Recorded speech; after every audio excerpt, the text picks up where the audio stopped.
I'm Ben Knorr, and this is Coffee Talk.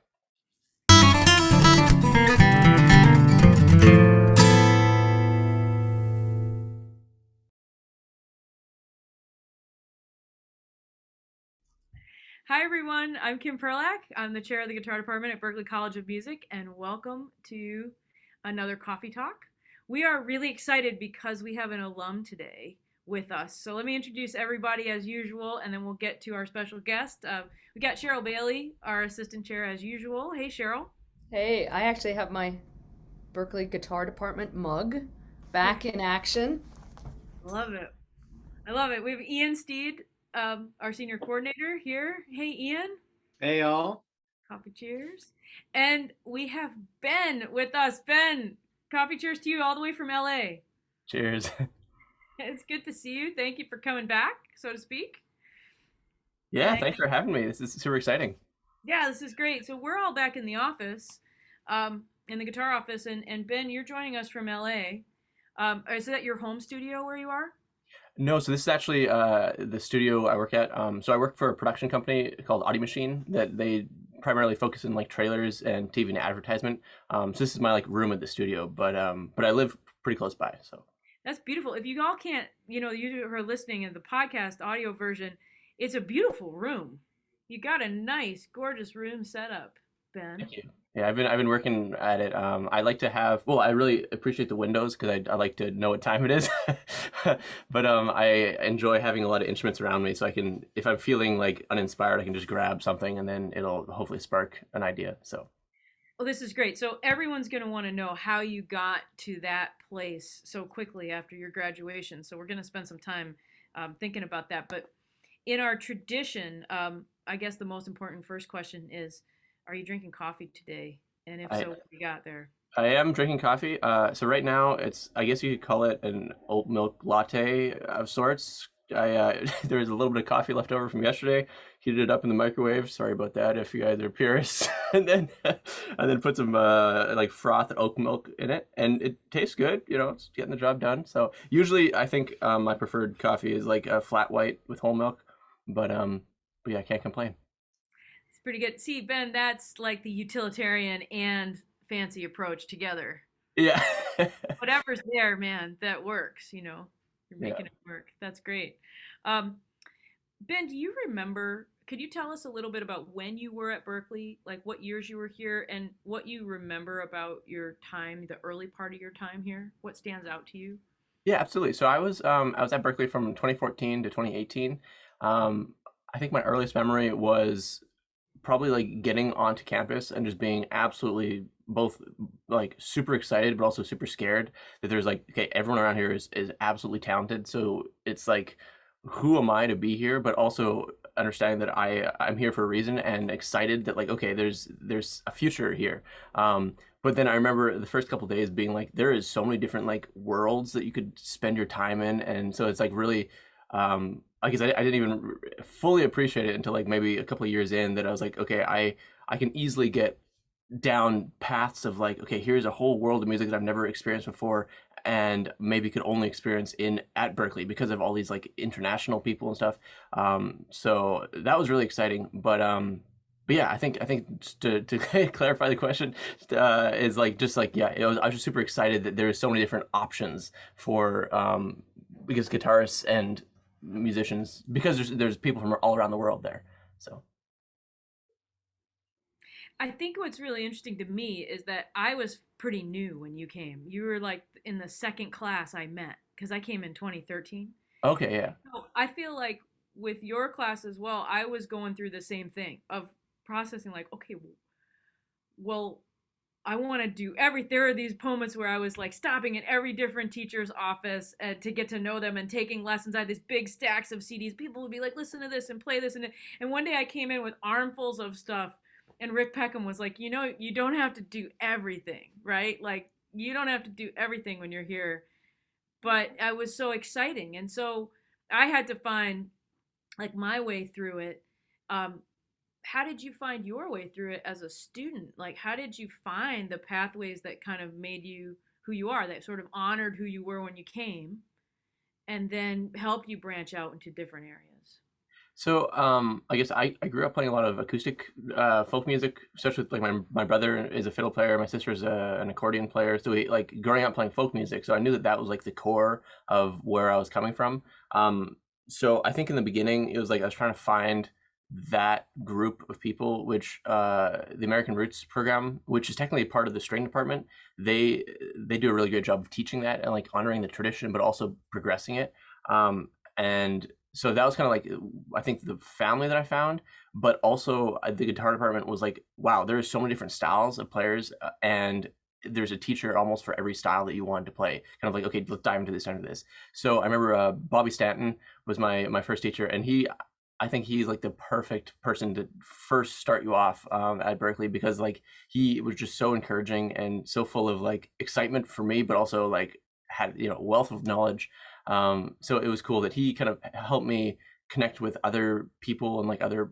I think he was a person that helped me started playing for like the what was it called, the BPC shows and such. So he connected me with someone that like ran that, so that kind of got me into that, which showed me a new type of playing that was kind of like, okay, here's large ensemble playing that's like not about the guitar at all. The guitar is like maybe secondary. It's just kind of like it's there as, rather than like in a small band where it's like, only a couple people, that your role is much bigger. So it kind of showed me how versatile. I mean, I already knew how versatile the guitar was, but like expanding that the function in the band. So I guess at Berkeley, I realized that I wanted to keep playing, but then I didn't want to just get the playing side of Berkeley. So it's like, how do I, balance the learning of like the technical side and the, theory and all that. And that kind of came about. So I was performance major and film scoring major, I think until my sixth or seventh semester when I ended up dropping performance to really focus on film scoring because I realized that it's like, okay, film scoring is going to take a lot of work that I don't know if I could keep up the, practices. I was studying with Richie Hart at the time, which fantastic jazz guitarist. Um, I actually wish that maybe I started with him earlier and had more time with him because I only had 2 semesters. But he completely changed my mind in terms of like how to improvise because his approach was all about line. Like we didn't really talk about chord progressions. It was more like, okay, so if you're going from like a F major 7 to an E flat 7, it's like, okay, what are all the different possibilities that the notes within the chords could move? So it's very like chorale based, and then creating lines based on that, which I thought was absolutely very, very musical, like fundamentally musical, but then also just made sense in terms of like what is the listener listening for? It's like you're trying to follow lines. You're not just jumping all around these chord things that guitarists are very easy to do. So I think that was really cool. But yeah, and then film scoring kind of started, and that was another world that was like, okay, this is something I need to really dig into because before Berkeley, I'd not actually even experienced like had anything to do with MIDI, which is the main, I guess, I don't know if you call it a language, just basically like what represents the music in the digital audio workstation. So it's like it's a note on event and a note off event, and there's a bunch of different parameters that can be like, I guess, coded into that one note. So yeah, there's I guess we'll talk about that in a bit, but but yeah, finding my path, I was just very excited. There was also a period of time in Berkeley which was exciting that I was playing a lot of Turkish music. So I had borrowed the guitar department's fretless guitar, maybe for a little bit too long, but it was very exciting because it's again microtonal music, which I'd never had any experience with, and trying to dive into that world and both like appreciate it, but then also like understand it and train my ear, because there's not just like, okay, where's my fingers go, it's also like how is this supposed to sound, and then what are the ornaments to make these notes sound really legit and honor the tradition behind that. So that was really exciting too, which I unfortunately have not played much Turkish music since Berkeley, which I'd love to eventually get back into it, but I don't know when that would be. So This is so cool because I've just taken a ton of notes as we're talking, so I'm hoping to touch on things, and I can tell that Cheryl and Ian are picking up on certain things that you're saying.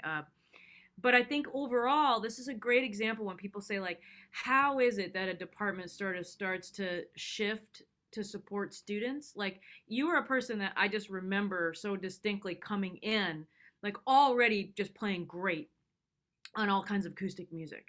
And then as your imagination sparked, we were thinking, well, how do we support somebody like that? Like, how do we support someone who's finding all these connections with different styles of music, but also bringing them into writing?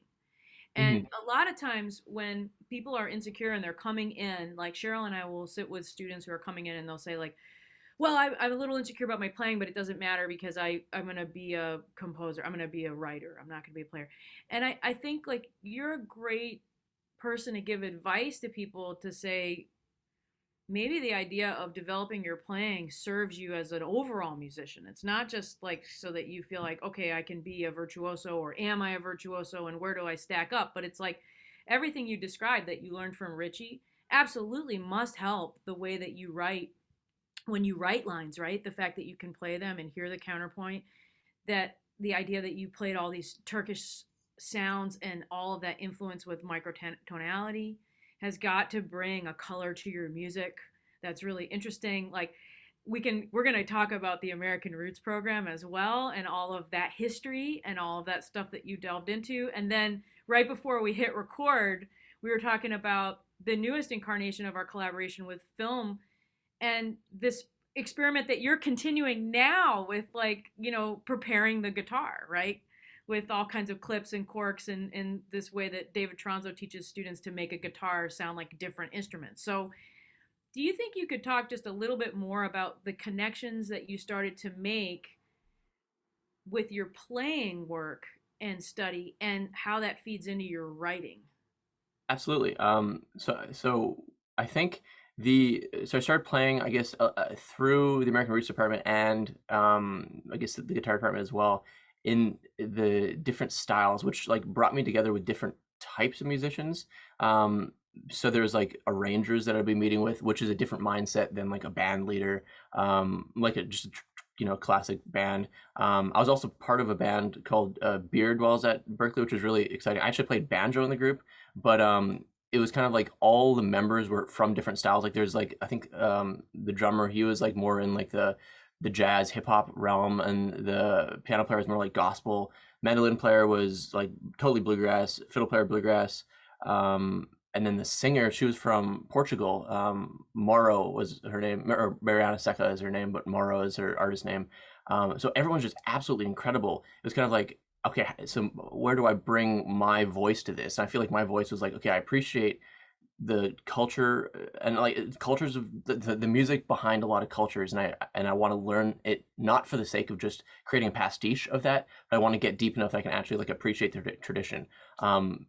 A little side note on that. Lately, I've been working on Swedish music because there's a band, Vasen, which they recently, I guess the guitarist left them recently, but essentially it's like a 12-string guitarist, Roger Taroth, 5-string viola, which is Mikael Maren, and then Olaf Johansson on nickel harpa. And this group, it just fascinates me how big of a sound they can get with only 3 musicians, and it's incredible. So with that, I guess, so Roger's tuning, he tunes his guitar A E A E A E, if I'm correct. Oh, maybe it's A D.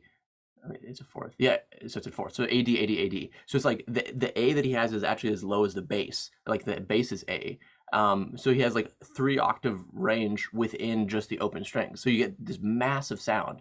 And that's been really fascinating. So anyways, so going back about the connections about the music is I think it was really teaching me in terms of like, okay, how do I use this instrument both as an expressive thing, but as a functional piece of a puzzle? You know, it's like, sure, I might be a player, but I'm also, I think, a creative in terms of like, okay, so how can I solve someone else's problem with this instrument? And that kind of shows itself in different ways.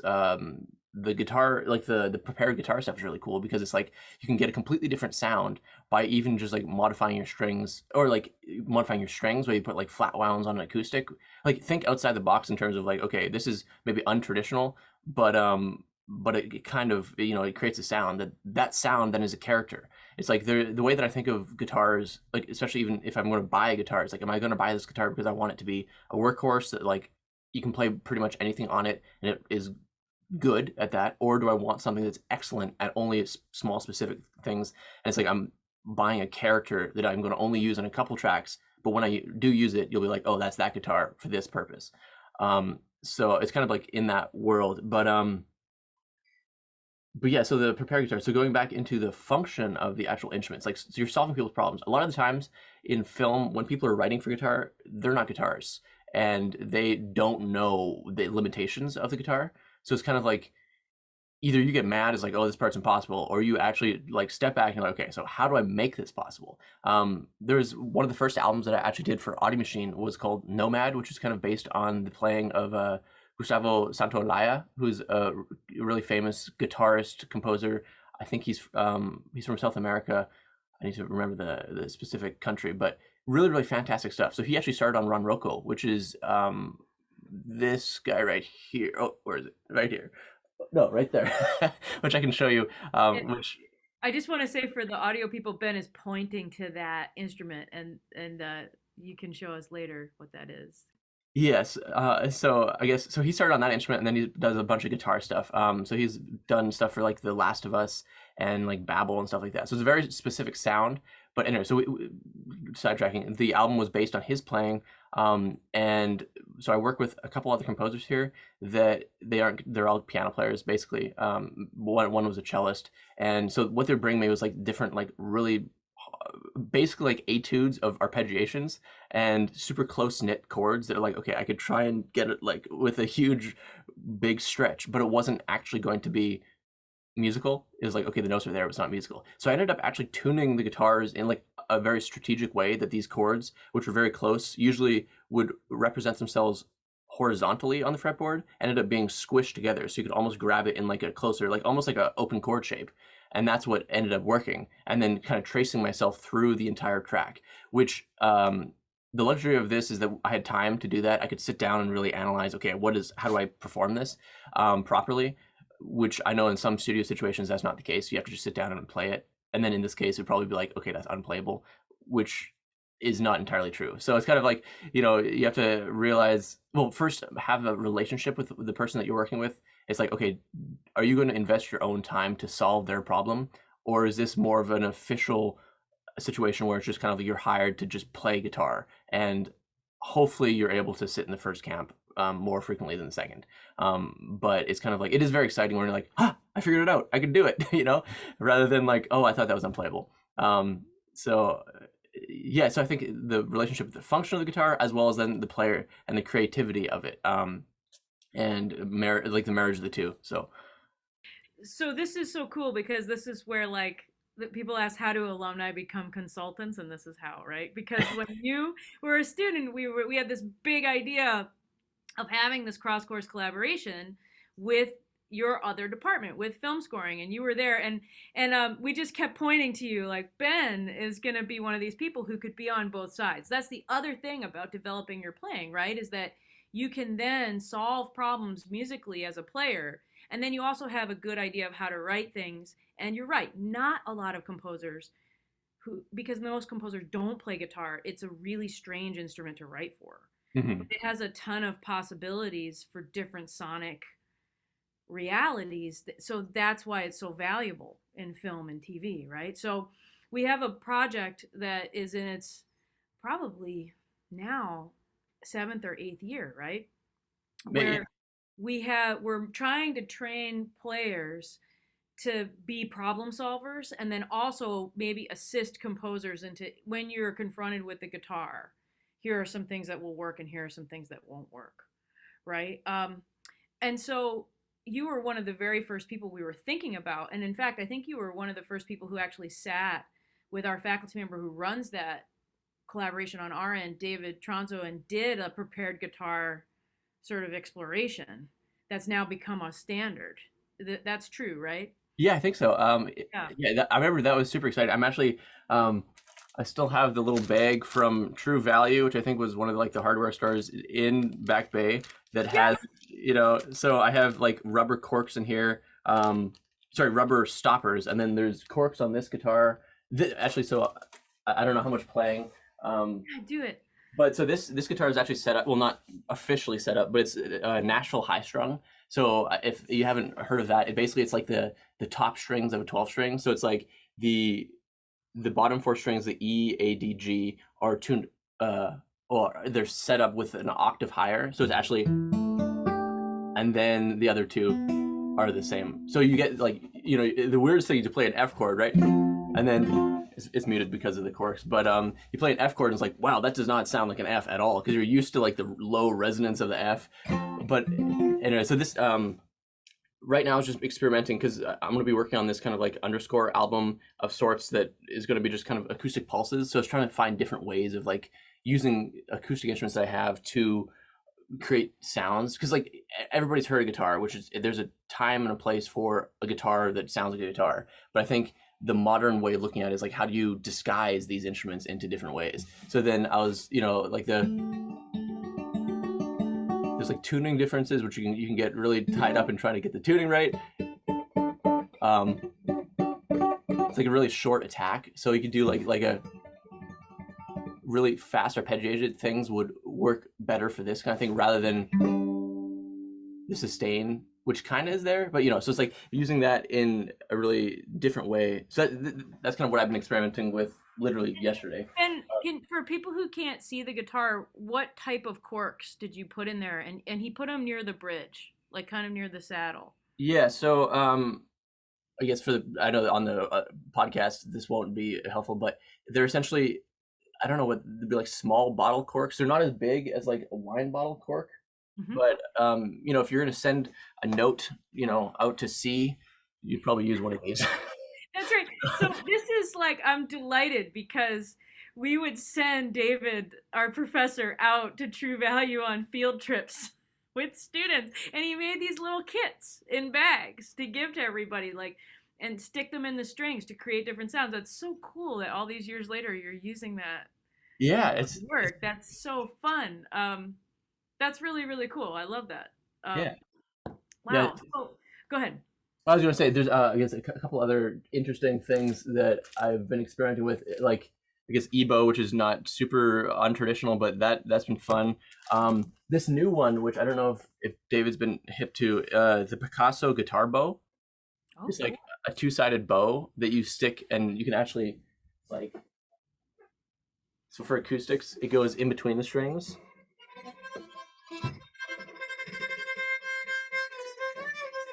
It's kind of, you know, it's almost a one-trick pony, but it's a pretty nice trick. Yeah, and then there's this other thing. Where is it? Oh, this jellyfish pick, which is, you know, I've seen YouTube videos of the guitar gadgets that are kind of, you know, but this is like basically a bunch of different strings that are on it. So this, yeah, wait, so it has a wispy sound. So, you know, just a different sound, you know. You can kind of do tremolo-ish. It's kind of hard to maneuver, but it's like, oh, you know, it's, even if that weird sound inspires something, it's like, okay, this is useful in my studio, because it's like, it's creating an option that maybe you'd never thought of before. So it's kind of like, I keep this stuff around, not entirely for the functional aspect, but even just for the creative, like, you know, it sparks an idea somewhere. But it is, they're very, very fun to experiment with, and it takes you on a different journey every time. So yeah. So Ben, I think people at this point are dying to know, like, what do you do in your job every day, and how did you come to this job? Sure. Yeah. So I'll start with, I guess, the second part of the question.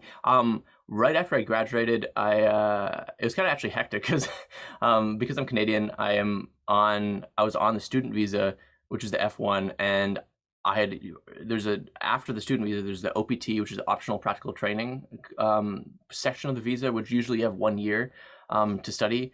And I had used the pre-completion version of that so that I could do some gigs at Berkeley legally. And so I think I ended up using, so you have 24 months of the pre-completion, which is 18. I'd used up 18 in those months, which then means I had condensed 4 months left of my OPT, which is kind of scary if you think about it. Like, okay, I'm going to move to a completely new city, and I have 4 months before I have to leave the country or get a job that will get me this thing. So what I ended up doing, which was kind of untraditional, was there was a directed study class with George Clinton, which was the old chair of the film scoring department.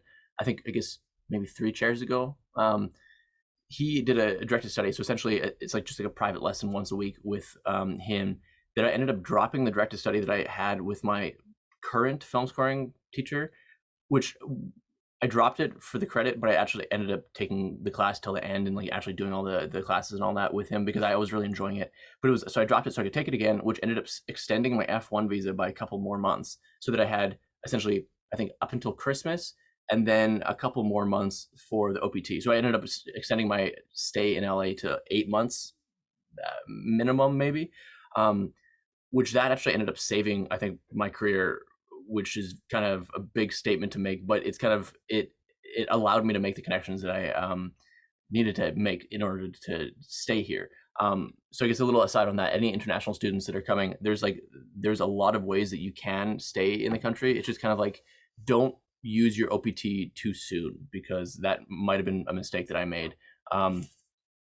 Because yeah, it is very important that you have time to make the connections that you need. But anyway, so I took that class, and then right after, I guess I was interning. I was interning in LA for a couple months, and then an old Berkeley connection that I had, someone that I had done one of the film scoring classes with. He was also my RA when I was living in 98. I don't know if 98 Hemingway is still a dorm, but he was an RA there.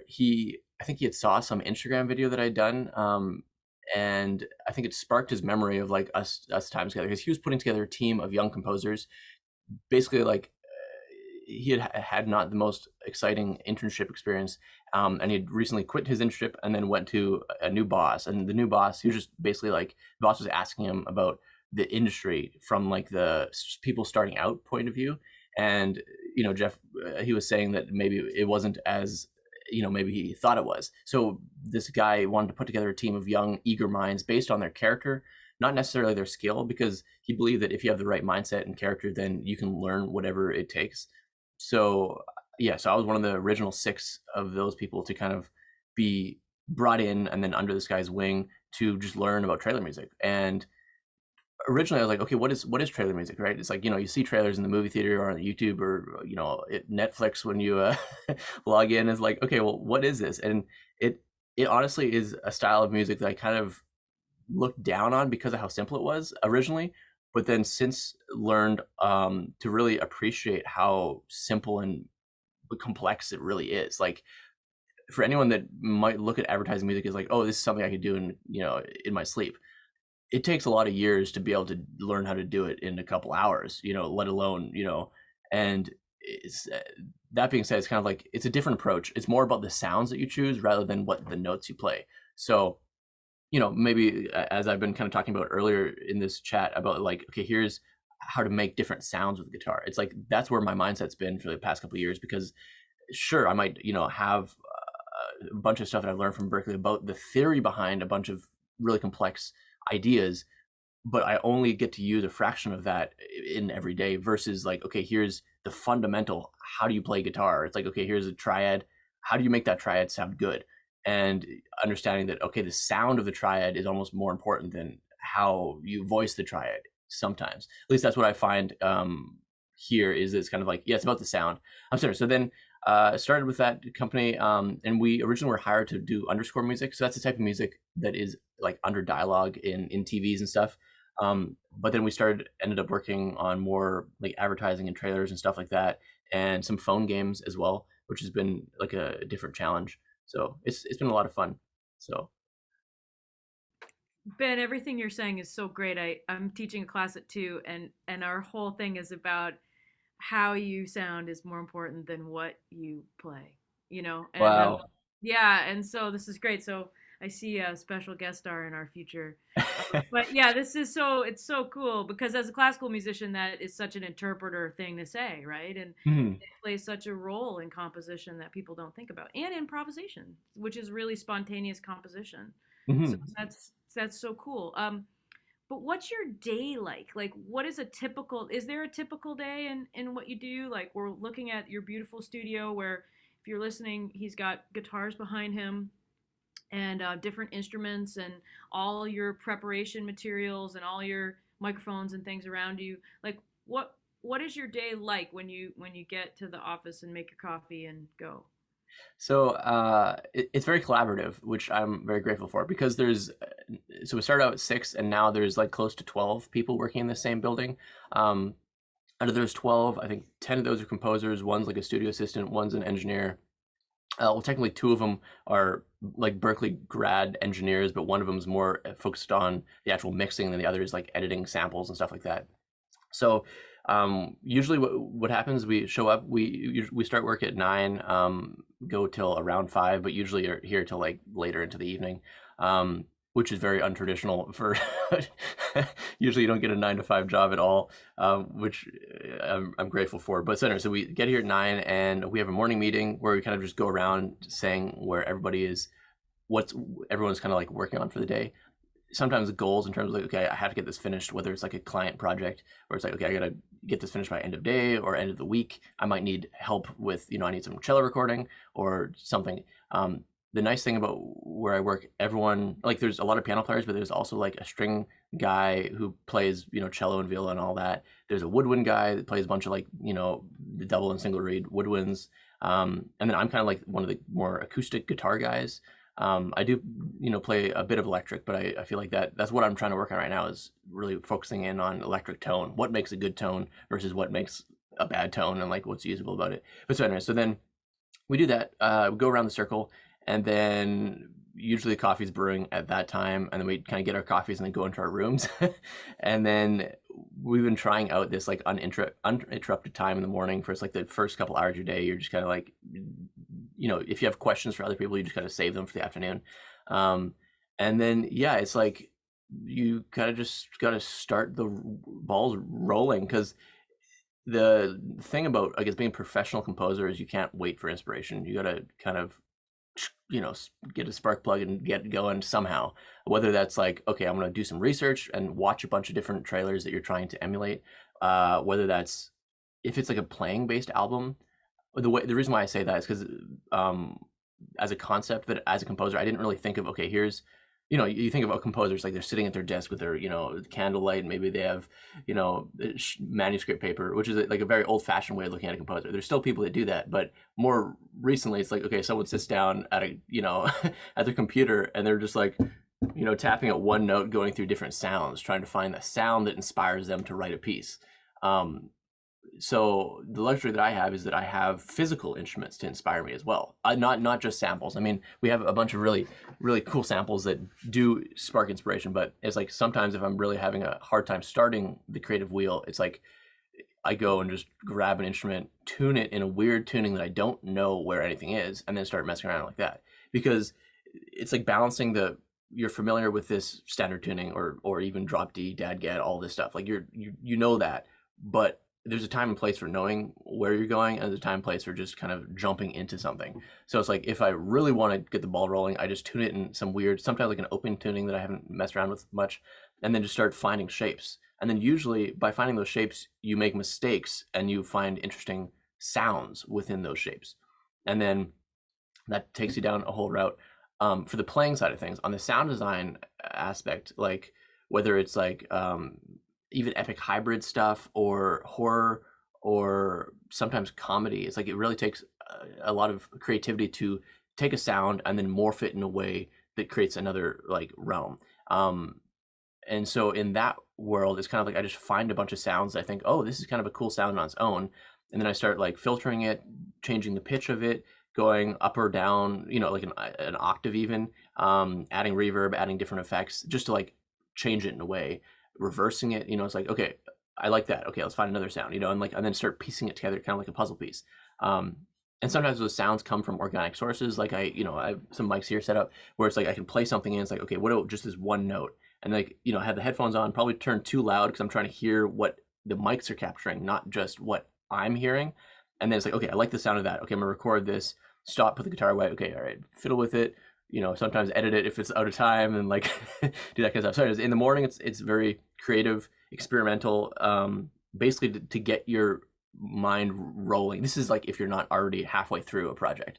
So you get that going, and then by the time it's like lunchtime and we have lunch together, because we think it's important to see each other's faces and talk about the day or talk about anything but music sometimes, just to kind of get yourself. It's always important to zoom out and then zoom back in, because perspective is one of our most useful tools, I think, as a composer, which is often lost. If you get too deep within your project, a few things start happening. You think either you're the best thing that this earth has ever seen, you're just like, wow, this is the greatest thing that's ever been written, or this is the worst thing that's ever been written and I hate it. And the way you break out of that is actually like stepping away and giving yourself the opportunity to see it as someone has never seen it. The other nice thing is asking someone else to come into the room, and even if they're standing over there not even listening, you'll hear the piece differently or see different things you don't know. So that's been super helpful. But yeah, so I guess that's kind of what happens if it's a creative start of the day. Alternatively, it's kind of like if you go in, what I like to do sometimes too at the beginning of the week is like write down, okay, this is what I'd like to do this week. Like to do is important because you also have to be very flexible. Specifically in this industry, like we call them customs, where it's like, say Disney is like, okay, this new trailer, we need a custom track or a customization of this track, and it needs to be done by Friday. That could come in on Thursday night, and you might have a whole big plan for Friday where that's like, okay, I'm gonna record a bunch of guitars and stuff. It's like, okay, you got to put that on hold, do it on the weekend or do it the next week, and be ready for that. So yeah, I like to start the week with an idea of what I'm going to do, but then also be okay with it completely just disappearing. So, which is always exciting. Cheryl, there's been so much great stuff, and I'm wondering what's on your mind. Like, jump in. Well, a lot of stuff. I mean, there's really interesting things you brought up. I mean, one thing I was interesting when you were talking about studying with Richie Hart, because my feeling has always been, I mean, pretty much I compose, but nothing like what you're doing at all. But I always found the film scoring students were some of my favorite because of that openness. Because I would show somebody something and they'd be like, their imagination would just start to go with it, like, oh, I could use that in something. So I was always been fun to work with film scoring students. But and that's, I'm just really fascinated with you talking about all these. You might try these different quirky things, prepared instruments and stuff like that to inspire something. You never know where it's going to come from. So I really love that point of view about playing the instrument and creating music. I was just kind of curious, even before I ask my question, but also, I love this thing that you guys are doing where you just go and do your work.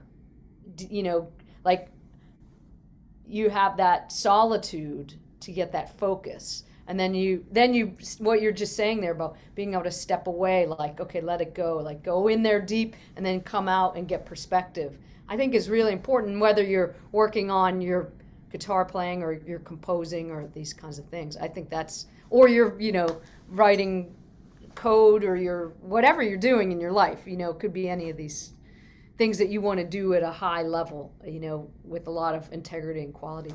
But I'm just kind of curious how much, I'm sure you have different projects coming in and, different companies, but how much, say you're doing a trailer for a show, how much information do you get about that? Are you working with the video or is it just an idea? I'm sure this has happened, but does this happen a lot where maybe you write something and you bring it in and then they said, that's not what I want. Like, how do you deal with that? Not taking that personally and just going back to the drawing board, okay?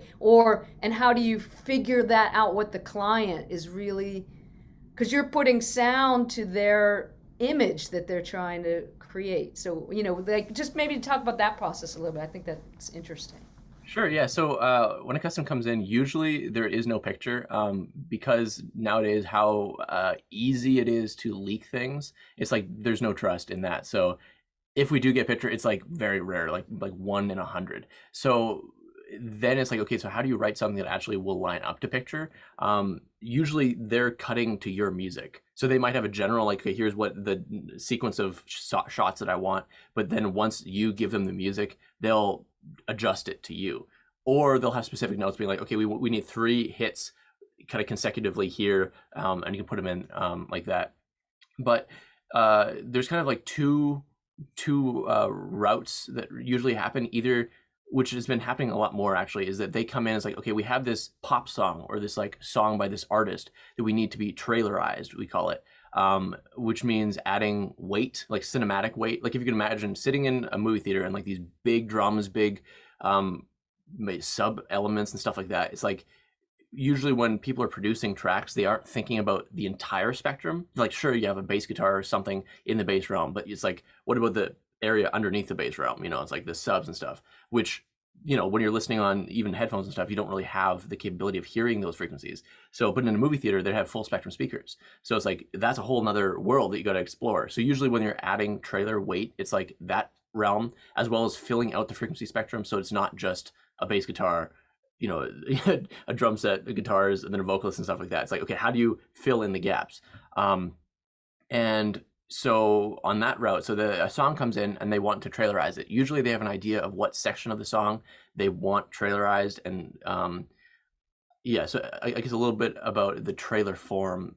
Most trailers are organized in 3 acts. There's the intro, which is like usually pretty sparse. Lately, like a ping or something, and then a bunch of silence, and then another thing, and then maybe some sound design, something else. So that's like kind of act 1, which is setting up, getting the people excited watching it, lots of room for dialogue, big open shots kind of showing the scenery. Act 2 is kind of where the motor starts, like a little bit more excitement. There is still dialogue, so you can't be super busy. You can't really be super busy in general, but there's still a lot of dialogue. It's kind of like the story. What is the story about? What is the drama and the tension coming from?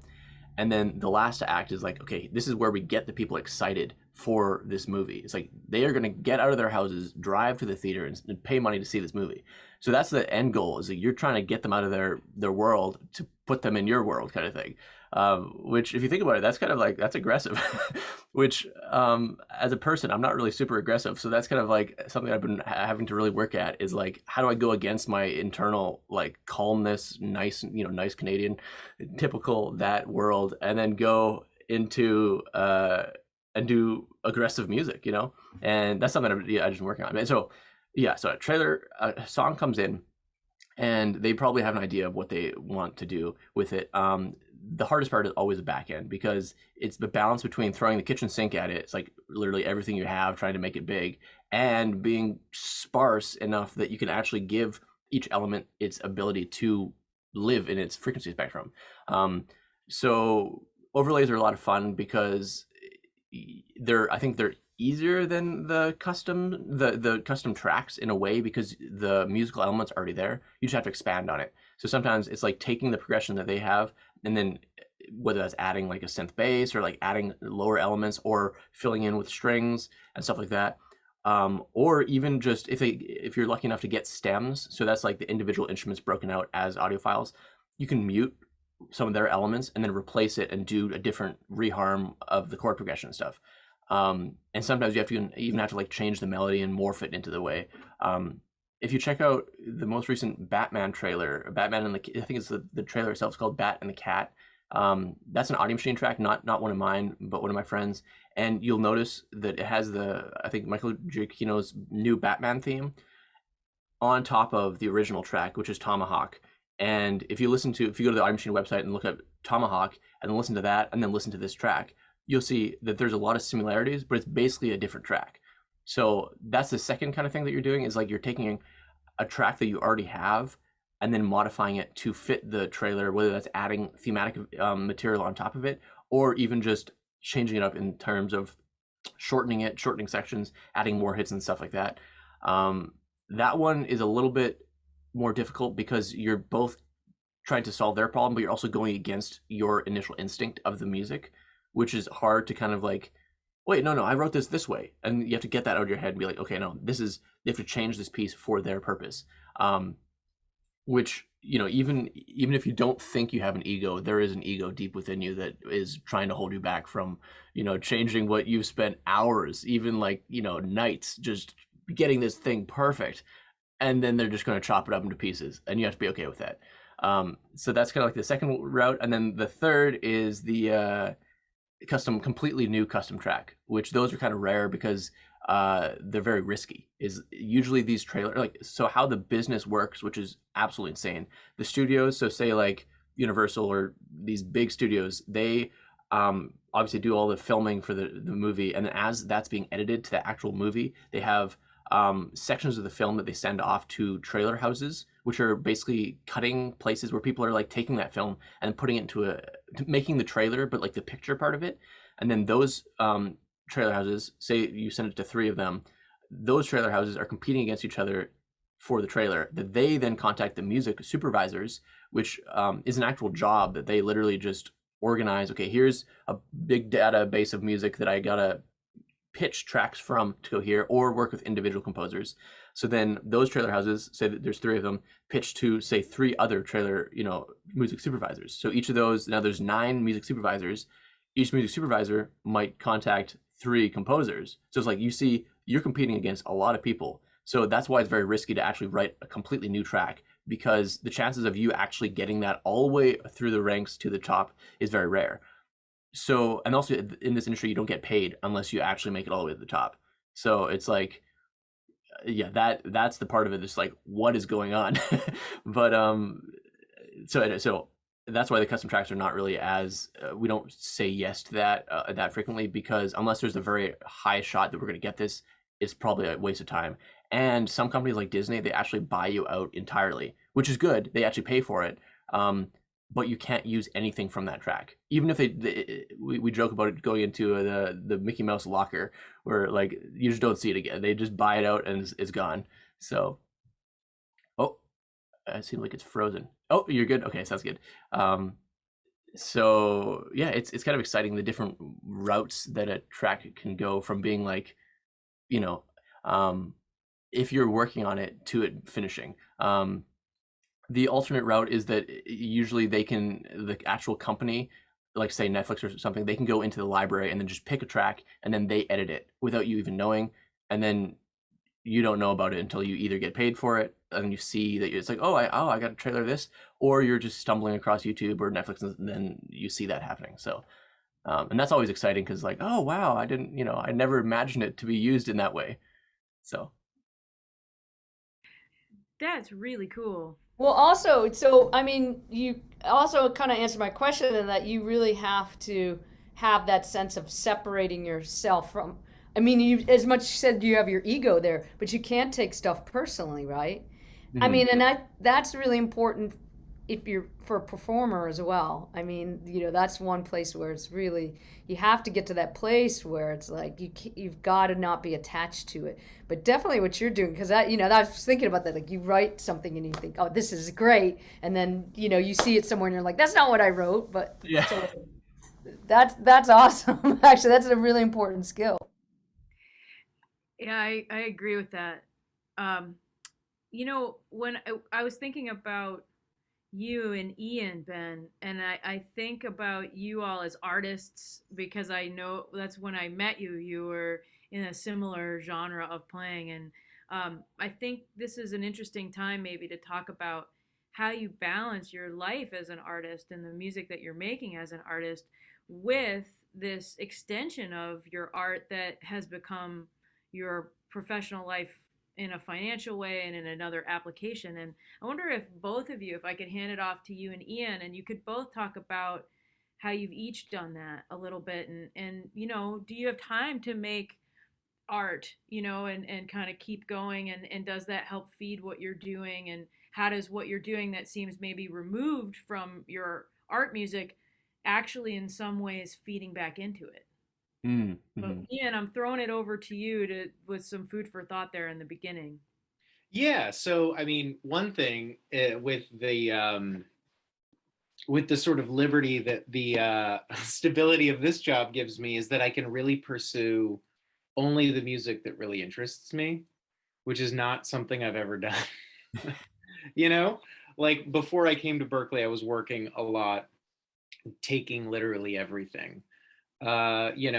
Was playing, solo gigs, doing like there would be a classical thing, there would be a jazz thing, there would be like weird things where I would be accompanying somebody, and you would just take it. There was like theater pit gigs which I would never take now, not because they're not fun, they're a blast, sure, but like I don't need to take those. And like now it's really interesting that I can go really deeply into one specific thing, which if I was like only doing working musician stuff, maybe I'd need to spread my cards out a little bit better. But there's an interesting like sort of balance, like the hearing, Ben, like what you did, right? And balancing a lot of the things, and how deeply do you go into one thing? Or here's sort of like a thing, which is like, depending on how, like in what manner you go deep into one thing, that it might actually be helpful for you to be more versatile, right? And one thing that I was wondering about when you were talking about all these things that you're doing on the guitar, and like almost approaching it like new music, right? Like on the edge of like what people might say is like the avant-garde, right? Like new music and like making interesting sounds on the instrument using like a prepared guitar, right? There's like a thought that I had recently about like really good pop.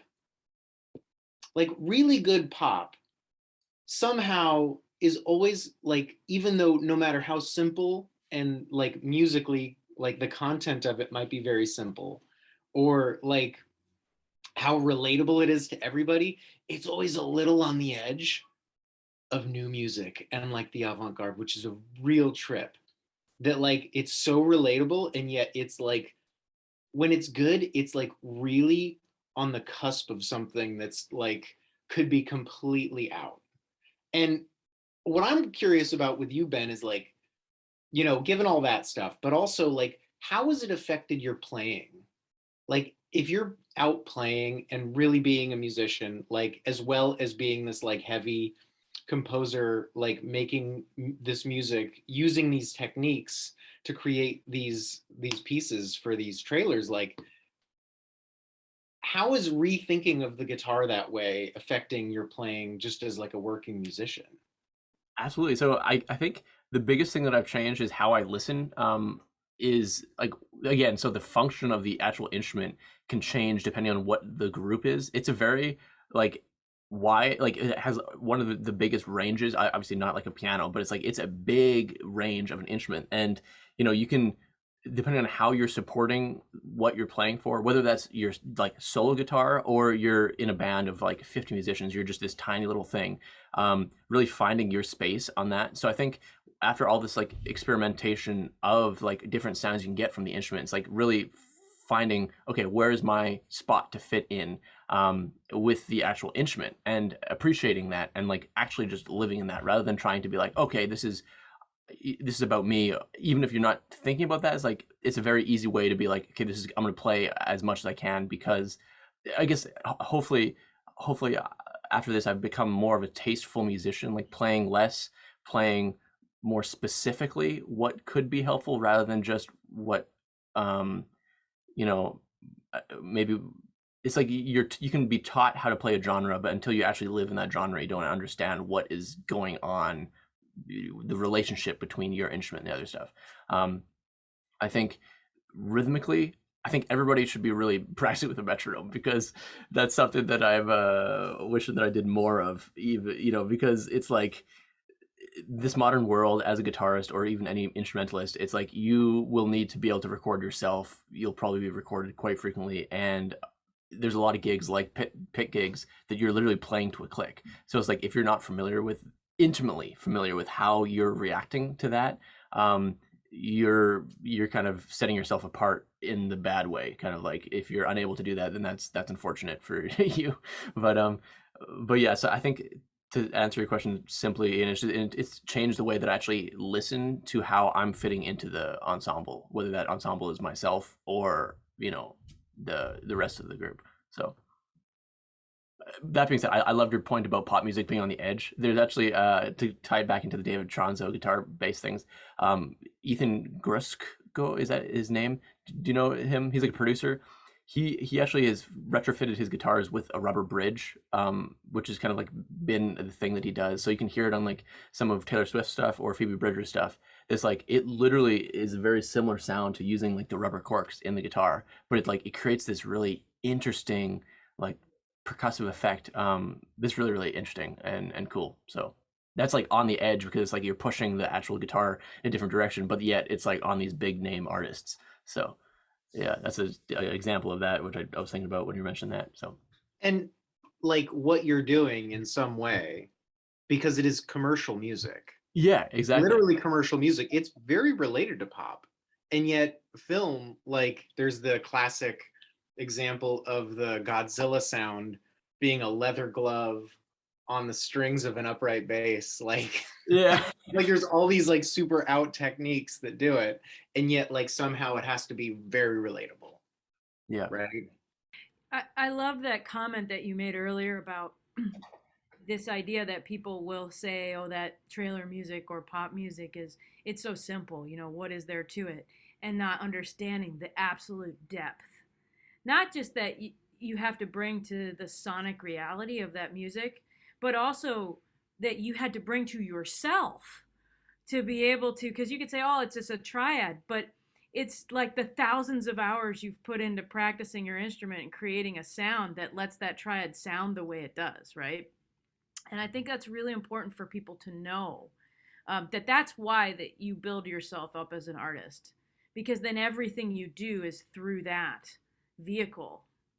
Yeah, and it's also, I mean, taking yourself seriously, both on a professional standpoint. It's like, okay, this is the minimum that I'm gonna charge for a gig, or else I'm not gonna take that gig, kind of thing. You're setting, it's like that's an example of it, but also like, okay, when I'm putting in the effort to study something, I'm not just gonna shave off the top of what's necessary. It's like I want to go deep, like as you're saying, Ian, like the deep enough that is usable, but then it's like maybe not spending your life on it unless that's really what you're committing to, but like understanding that you are a multifaceted person with different interests, whether that's even within music. You have different interests within music, that you can't dedicate yourself to everything, you know. One of my good friends at Berkeley, who was one of my roommates, fantastic multi-instrumentalist, Quinn Bashand. I remember being kind of shocked when I was like trying to show him some like Brazilian, you know, fingerstyle stuff that I was doing, and he had just no interest. It was like that's something that he did not want to even think about, because in his mind, it's like at the time he was like so deep in like Irish Celtic guitar and gypsy jazz, and he was fantastic at both of them, like scary fantastic. And then what I understood that is in terms of like those are his two pots that he's putting, you know, his money into right now, and he's not really interested in diversifying his investments, which I think is you know, a very valuable lesson for me to learn in terms of like, because I always came from like early on, even guitars, like I'm gonna learn every style, I'm gonna play every style, I'm gonna be good at everything, but and I kept telling myself it's like nope, you are going to be good. You know, people keep saying you can be a jack of all trades and then master of none, but you are going to be good. And it's like maybe that's maybe, you know, I right now at least I'm feeling is like, yeah, I need to specifically choose what I'm working on. And I guess on a more macro level right now it's kind of like film scoring. Like I could be practicing more each day, which would probably benefit my composing in a way, but it's like because I'm working here at this company in this chair, it's like I am focusing on trying to work on my composition and like production skills and trying to be relevant in terms of, as you're saying, like the modern fitting into this modern world, always pushing like what is a modern sound of a guitar, what is a modern sound of a guitar, you know. It's great that you can get a great 70s sound, but that, at least in this industry, is like if you're going to do a 70s based commercial or a 70s based track, that's when you use it. Otherwise it's like how do you modernize that sound and fit it into the modern world? And that's been probably the most difficult thing, because you have to immerse yourself in modern music, whether that's listening to pop, listening to new albums, listening to your friends that come up with new music. I mean, you got to do that because you're a good friend, but it's also like, what are they doing? Because they're on the forefront. Like a lot of the people that I went to Berkeley with, their careers are starting to take off in terms of like what are they actually, they're making a name for themselves, but also like that's really cool what they're doing. So you got to support your friends. You got to support your friends because they're your friends, but you also got to support your friends because you're all growing at different places in different directions. So you can kind of like benefit from what they've learned and what they've explored and be like, oh, that's really cool, I'm going to try that. Because even if you try to replicate it exactly, you probably won't, like based on your influences and what you've come from, you won't nail it. So you'll probably end up somewhere that's interesting enough that you can apply to your own realm, which I think is like, yeah, it's pretty cool. So You know, that's so interesting because, like, really what you're saying, like, you're taking these things from other people, like your roommate, you yeah. know, was so deep into trying to sound like, you know, doing the Celtic guitar or doing gypsy jazz that he didn't want to touch that Brazilian stuff, right?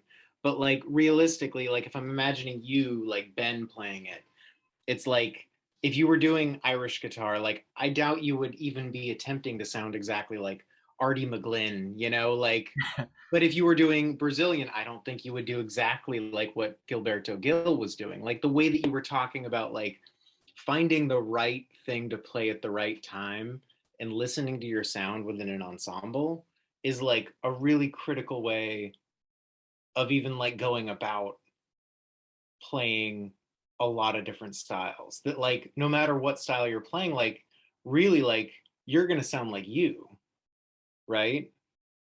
Yeah, exactly. It's and also like the styles that you even attempt to dip your toes into, you're gonna get an influence of that. Whether that's like, oh, that was like a rhythmic, whether it's a motif that's kind of in that style. It's like, okay, if I really zoom in on how the micro swing of it is, you slow it down, you really live in it, you speed it up, that you can feel that that's like you now you have that as a part of you. Which I guess as a side note, it's like rhythm. I think is like swing is something that I wish there's a better way of teaching how to determine what amount of swing different styles have, because it's not as simple as like, okay, there's really swinging jazz that's like triplet swing, and then there's like what is the swing of funk music? Is it actually perfectly straight, or is there something going on with like the second 16th that's like, or like, it's like there's different realms like that, which I think with the modern digital audio workstations, DAWs, it's getting easier because you can actually adjust the swing value and like find what makes it groove. Because yeah, that's the other side of working with a metronome, is like, how do you play off of that to really create an interaction with the rhythm rather than just playing what's on the page? Because what's on the page is like 1% of what actually needs to be represented. So Cheryl, as Ben was talking, I was thinking, I wanted your perspective on this idea that it's really like what you're talking about, Ben, is serving the music. And then at different times in your life, in order to do that, you have to focus on different things. mm-hmm. And I just think that's interesting, Cheryl. Like, obviously, you found that through over the years with different projects. Like, could you talk about that for a little bit from your perspective? Well, yeah, I mean, what Ben is saying is true. I mean, there's time and then there's feel, and everything. Oftentimes I say to students, if you take people from England and you take people from Louisiana and you take people from Minnesota or whatever, they all speak English, but none of them sound the same. So you can have really great metronomic time, but that doesn't mean it grooves or swings everything has its own swing. So I've had kind of a wacky career where I've played, with someone like Richard Bona, who's from Cameroon, and trying to figure out how to fit into that, or, rock players and, artists and singer-songwriters, and then jazz, and, so for me it is always trying to find that place where it swings, because all the fundamentals of all music are the same. Melody, harmony, and rhythm, but the thing that makes them unique to that is that swing. So it is fun for me if I'm playing something that is, whatever, I'm trying to play in Richard Bona's band and play that West African guitar groove. I've got to really find that place where it grooves, because the notes, there are major scales and minor scales and major chords and minor chords in all the music. That we can agree on, but those little things, about a music that make it really unique, and trying to get your hands around that, I think, is the secret to making it happen, making it sound authentic. Yeah, it's deep stuff. Sometimes I think it's that deep stuff that I remember when I studied with Rodney Jones. He said to me, think how long it took you to just be able to play, chant, and understand harmony, and like how much work that took. When you start to get into these other kind of topics, it's sort of like a painter, like Picasso, or how they refine their brush stroke, like those little textures or those little fibers or something. Like, think that's like even a deeper and harder thing, as harder than all that other stuff you learn to get to there. Like, you keep getting into that, like that little brush stroke or that little angle that makes the whole thing happen. it never ends, really. I think that's beautiful. And I mean, obviously, we could talk about this all day, which hopefully we'll get to do more and more. But I want to take a second here and just give a really nice shout out to the American Roots program, which is an institute. So it's separate from the departments. It's a grant funded institute. So if you're at Berkeley, it means that you can be as involved in it as you'd like, and you don't have to have credits that you need. It's all free. There's these wonderful musicians who come in and teach guitar. They also do listening sessions. They've been our friends forever. Like since I was a kid, I grew up with these folks because as a classical guitarist, you can't help but go over into fingerstyle, and so you get to meet these wonderful people. And they come to campus. It's run by Matt Glazer, who at one time was the chair of the string department, which so firmly sets it in all strings, right? And Matt is just creative and fantastic, and it has some wonderful donors that support it. And I think it became a home for you, Ben, and it became a home for you, Ian, in a beautiful way when you were students. So I just wanted to give that its due. And all of the fantastic musicians, when you think about who's come through that program and use that as a creative outlet and a way to explore history and depth in this music of our culture, I think it's really, really nice. So you want to share a quick thought or two, either of you, about that experience for you? Sure. Yeah. I think absolutely. I would say almost life changing because it's like they are so welcoming in terms of like the different styles that they offer. It's like I grew up playing Canadian fiddle music, which is not the same as American fiddle music, and it's similar in a lot of ways, but it's like it is different. And just having people that are actually living and breathing in that world, like the artists they bring in are touring artists that are, they're seeing, okay, what is working, what is getting people excited in this world, and I think that's important in terms of both finding your place in the modern world of like how do you make a career in music. You have to excite people. You have to, as I was saying with trailer music, like pull them out of their homes and take, they're going to spend money and come see this thing. And so they're really good at creating excitement, both in the students, but also like teaching you what is, both the tradition. So like understanding where you're coming from with all of the styles that they're teaching. Like the micro styles of like, here's the regional versions of this tune. How does that compare to the regional version over here of that tune? Like, what are the differences? Why are there differences and stuff like that?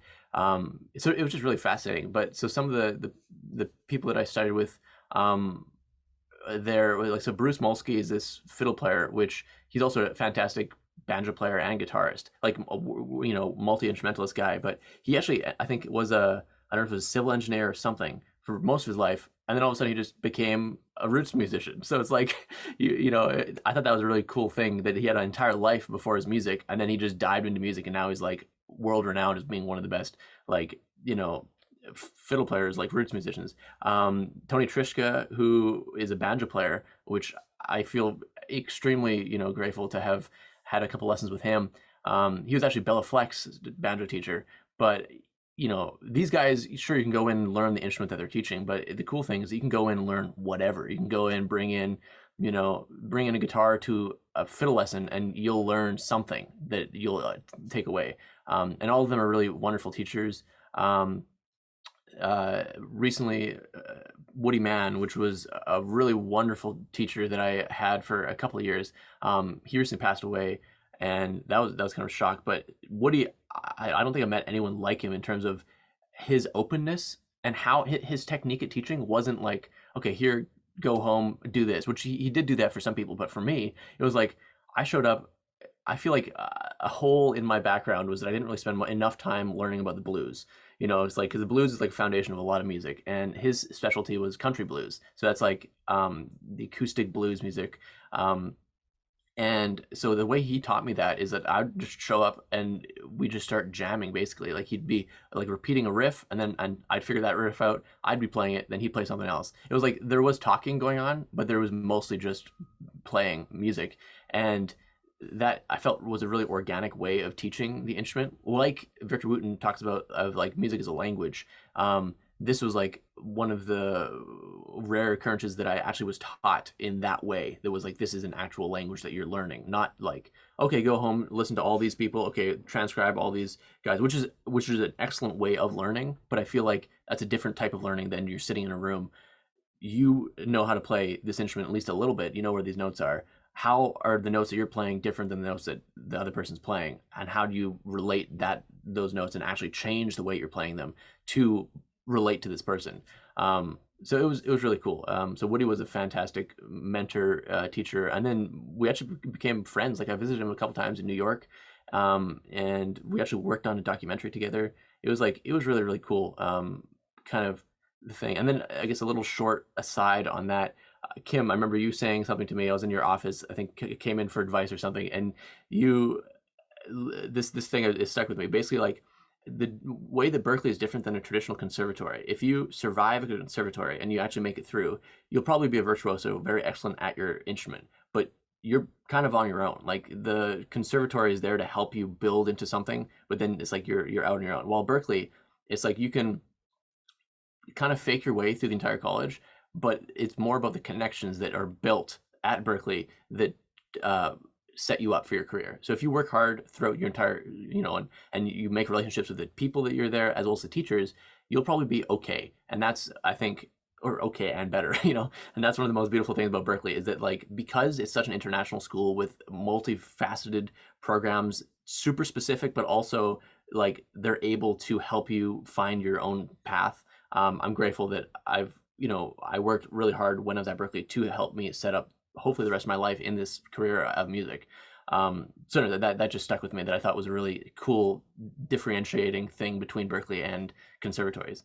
Yeah, I think one of what I meant by that was when you're in a conservatory, you're really in this small cohort of people, and your teacher is your mentor, and you're with them every week for multiple hours, Mm-hmm. and they're helping you shape in one specific direction. And then you have to build the breadth of your life on your own. Mm-hmm. Like you have them as connectors for the rest of your life. You have a family of musicians, but if you want to do what you're doing and you want to do different things, you have to find those different things. Whereas Berklee, the breadth is here for you. Like there's nothing really we don't have. Mm-hmm. Like you've just proven it, right? You took classical classes and you took all the roots things and you took Turkish microtonal music and you did film scoring but the depth is on you. Mm.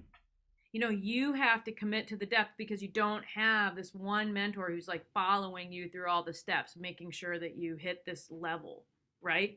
And so I think there's challenges in both instances, but I think you found your way at a place because of who you are as a musician that makes the most sense for you. And I think that's great that you did that. And I love what you said. Also, Paul Rochelle and Annie Grains, who are here in the Roots program, all of their things that are in that oral tradition, like what it would have been like decades and Yeah. decades ago to sit down with people. And and I remember meeting Tony and Paul and Woody years and years ago, and it's just like it's just really cool to see some people immersed in that part of our tradition. So I think it's great what you've done to take all these different parts of yourself and start to build your life professionally. And it's fun to turn on these trailers on Netflix and HBO and all these things and hear your stuff. It's very, very cool for us. So Cheryl, as we're coming to the end of our coffee today, like what's on your mind as we're finishing up? I don't know. This was really great. Thanks, Ben. It was really, I learned a lot about, that work that you do, that style of writing, and cool. Yeah, it was really inspiring. Yeah. Thanks for joining us. And what about you, Ian? Yeah, I mean, there's just so many cool things to check out. I mean, all that talk about, opening up and hearing the instrument differently is like really cool. And I guess I'll say one last thing, which is like the way that we connect pop to like new music and like out things. I'm just going to open it up as conversation for another time, but it's just as cool. Like as somebody who studied like traditional music, to like look back at what's so different about traditional music as like another source of wealth of like different sort of out techniques is like it's the parallel that's opposite, but also very similar. So It's all the same. I mean, it's all the same stuff, and anything that gets you creating is good. I think it's a good note to leave it on. So, um, thank you, Ian. Thank you, Cheryl, and thank you, Ben. Um, Thanks for being with us, and we'll be with everybody on the next coffee talk. Awesome. Yeah, thanks for having me.